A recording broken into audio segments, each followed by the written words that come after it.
j'ai un cercle au niveau du volant qui permet d'accélérer. Et là, sur le côté, j'ai le frein.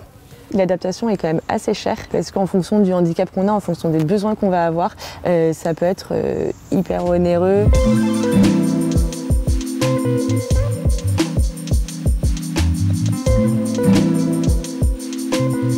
C'est beaucoup d'organisation. Si je veux prendre les transports en commun par exemple, il faut appeler 24 heures ou 48 heures à l'avance. Donc ça, c'est pas des plus pratiques en termes de spontanéité.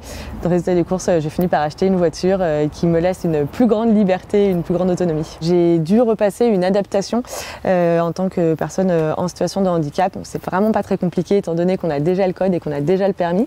En fait, c'est juste une adaptation au volant avec laquelle on apprend à conduire et ensuite on passe une espèce de réadaptation avec lequel durant lequel en fait on fait, ça dure 10-20 minutes, dans lequel on fait le tour du pâté de maison, on voit si on est à l'aise avec la conduite avec les mains.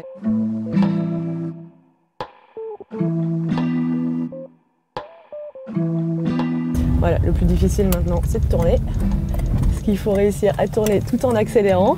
Pour se garer, c'est toute une histoire, ouais, effectivement, c'est assez compliqué. Alors dans les centres commerciaux, il y a beaucoup de places, donc ça c'est assez chouette. Et après, les places handicapées, finalement, elles se font assez rares.